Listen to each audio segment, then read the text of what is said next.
The technological evolution is threatening us. What do you think? Paris agree, Fen disagree. Okay, next statement. No, okay, you'll get the chance to answer. Explain. Paris, you want to start? I think it depends on the type of technological development we're talking about, right? I don't think that technology is inherently a threat, but I think that under this system that we live in right now, this capitalist system, under the social and economic relations that we have, the way that technology develops is in a way that is exploitative, is in a way that is designed to attack workers' rights. Obviously, we're seeing the climate impacts of what's happening. Beyond that, we have these conversations constantly about the effects of social media on society, the effects of these other technologies. And I would argue that the technologies are developed in that harmful way because they need to maximize shareholder value, because they need to maximize profits and the power of these major companies. And we can develop technology in a very different way, but that would require changing kind of the context, changing the social and political context in which that technological development happens.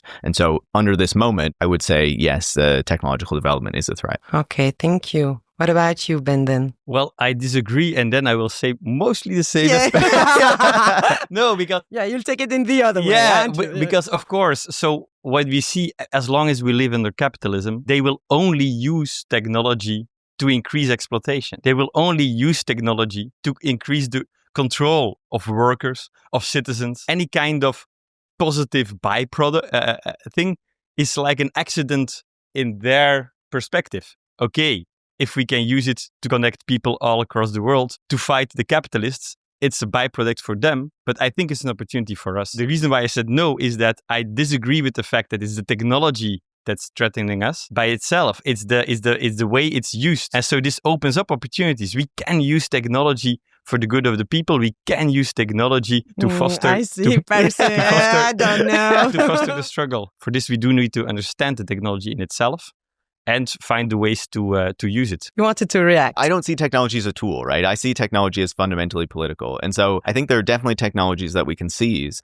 but I think there are other technologies that once they're developed, they contain kind of the social relations embedded within them. You have some example? You can think of, for example, how, if you think of like a nuclear power system, that requires a degree of centralization that a distributed renewable system does not. Right? I would argue, even if we look at something like generative AI, this is a technology that requires a mass centralization of computing power, that requires the creation of immense amounts of data. So the surveillance apparatus that these private companies have created on us in order for that to be collected, and companies that are at such a scale that they're large enough to actually invest in this infrastructure to capture all this data. I would argue that, sure, there are certain technologies that we can seize, that we can use for better means, but I also think a lot of the newer technologies that we're seeing developed right now have these capitalist relations embedded within them, and thus are inherently a threat and need to be challenged. Okay, interesting. Yeah, you want to say something? Of course, I want to react to that because it's important that we do not make it in itself a semantic discussion when you talk about technology. It's important to know what we're talking about. I completely agree. The way technology is developed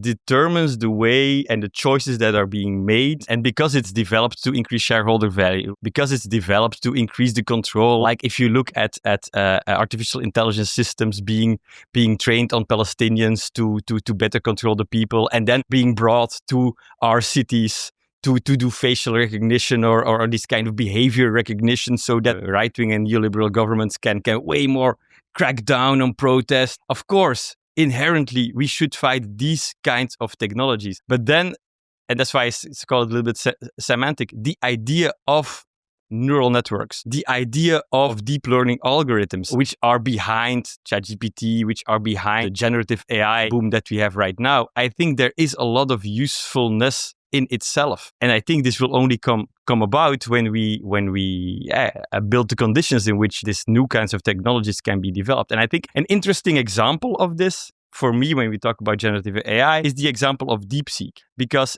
it showed that there is not just one way to develop technology, even though it really goes more or less in the similar direction. They want to make a chatbot, but where the big American companies make those chatbots based on, I want it to be as capital intensive, put as much money in it as possible, which means that energy and climate impact is completely irrelevant, and we just need to do it with as much as data as possible. the DeepSeek people, whether or not their intention was the same or not, they just had a different circumstance. They didn't have access to the best chips and these kind of things. So they developed different models that are less power consuming, that are less impactful in certain ways. And for me, this shows that it's the way the technology is developed in the circumstances that determines this. And I believe that we can change those circumstances and then also use types of technologies that are useful for the people.